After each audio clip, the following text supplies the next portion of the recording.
देखिए मेरा मानना है और अनुभव के साथ भी मैं कह सकता हूँ कि जो नशा का जो इशू है वो डिमांड एंड सप्लाई का एक इशू है।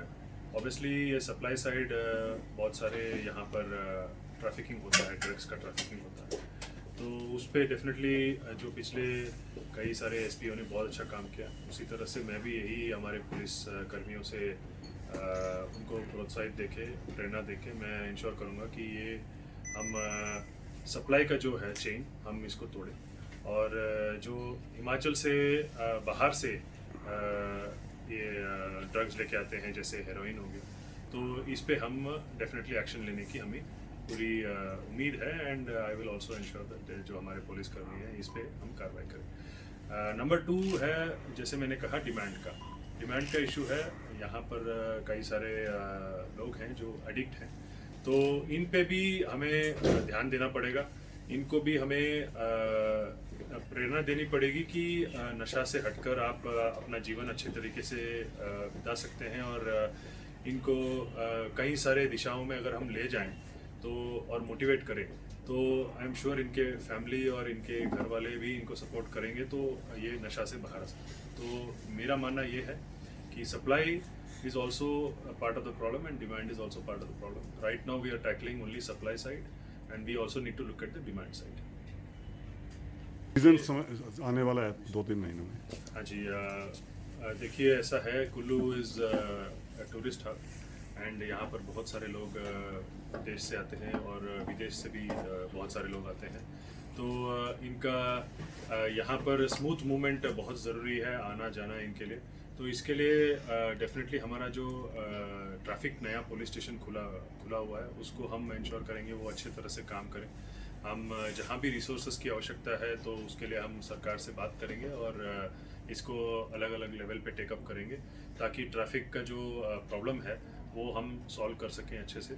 और एटलीस्ट क्योंकि यहाँ जो व्हीकुलर इनफ्लो है काफ़ी ज़्यादा है, तो एटलीस्ट स्मूथ मूवमेंट रहे उनका, तो ये हम इंश्योर करेंगे। जहाँ हमारी इंटरवेंशन है, हमारे पुलिस कर्मियों की इंटरवेंशन की ज़रूरत है, तो वहाँ हम करेंगे।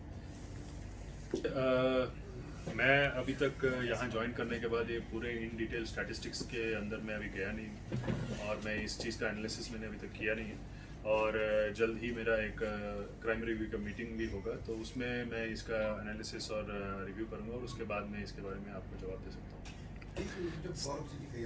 जी, कोशिश रहेगी और हम पूरा कोशिश करेंगे कि, क्योंकि ऐसा है कि कभी कभार ये लोग अपना मोडस ऑपरेंडी भी चेंज कर लेते हैं।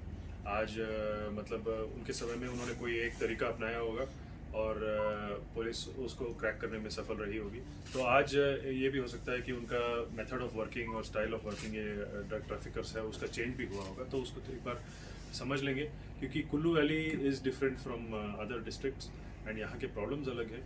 तो इस चीज़ को थोड़ा एनालाइज करके समझने के बाद ही हम इसमें है ना एक सोल्यूशन ला सकते हैं।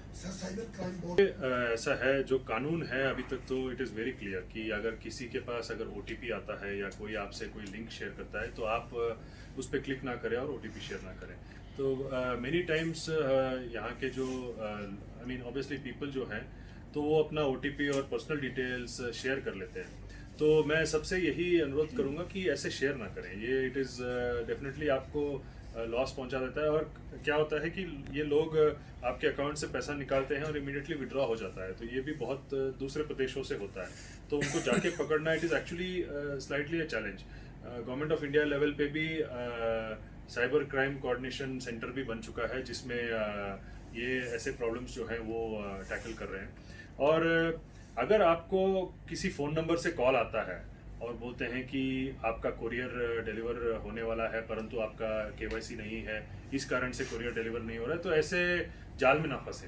वो फ़ोन नंबर्स हमारे ध्यान में लाएं और आजकल गवर्नमेंट ऑफ इंडिया का एक सिस्टम भी है कि वो फ़ोन नंबर्स को अगर हम उनको दे देंगे, उनके एक पोर्टल में अपलोड कर देंगे तो वो ब्लैकलिस्ट होते हैं और फ़ोन नंबर्स शट डाउन होते हैं। तो right now the steps are preventive.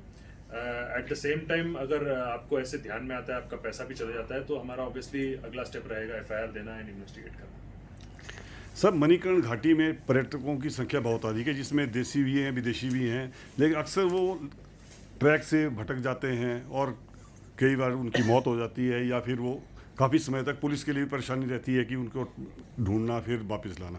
तो कोई ऐसी योजना जो कि जिससे वो गाइड के साथ जाएं या फिर सूचना दे के जाएं? देखिए, योजना के बारे में तो मैं ये कहूँगा कि प्रशासन और पुलिस हम दोनों इसको मिलके हम टैकल करने का एक रास्ता निकालेंगे। आपकी बात ठीक है, ये गाइड के साथ जाना चाहिए इनको, क्योंकि तभी इनका लोकेशन और अगर कहीं खो जाते हैं तो वहाँ से वापस आने का एक तरीका क्या है इनको, या रास्ता क्या है उनको पता रहेगा। तो इसके अलावा मैं इसमें फिर से मैं यही कह सकता हूँ कि हमें बैठ के एक बार बात करना पड़ेगा, बिकॉज इसमें स्टेक होल्डर्स काफ़ी ज़्यादा हैं।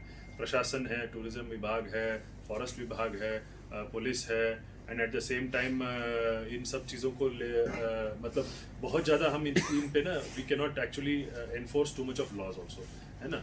सो we have to look at a solution which is viable, और लोगों के लिए हम जैसे जिससे टूरिज्म भी प्रमोट हो और एट द सेम टाइम उनके लाइफ को भी खतरा ना हो, तो वैसा हम एक कोई रास्ता निकालने की हम पूरी कोशिश करेंगे। नंबर वन रहेगी ड्रग्स का जो इशू है, वो तो ऑब्वियसली टैकल करेंगे, चैलेंज है वो हमारे लिए। एंड नंबर टू, उसमें दो तरीके के चैलेंजेस है, जैसे मैंने कहा, एक तो सप्लाई साइड चैलेंज है, दूसरा डिमांड साइड चैलेंज है। नंबर टू ऑब्वियसली टूरिज्म का जो है, यहाँ पर काफ़ी ज़्यादा टूरिस्ट आते हैं, उनका safe secure movement, easy movement and traffic के लिए जो इश्यूज हैं वो सॉल्व करने का एक प्राथमिकता है। And number three, road accidents is another challenge, वो हम कोशिश करेंगे। एंड मैं अपने पुलिस कर्मियों को भी ये कहूँगा कि मेरा उनका वेलफेयर जो है, हमारे जवानों का, एंड उनका जो जिस तरीके से वो काम कर रहे हैं, उनके लिए जो अगर कोई सुविधा की आवश्यकता है, वो भी मेरा एक प्राथमिकता है। तो उसके लिए भी मैं पूरा हम कोशिश करेंगे कि अच्छे से करें। Sir, are you youth आपकी बात पूरी ठीक है, मैंने पहले भी कहा, अभी भी फिर से कहूँगा, इसमें देयर आर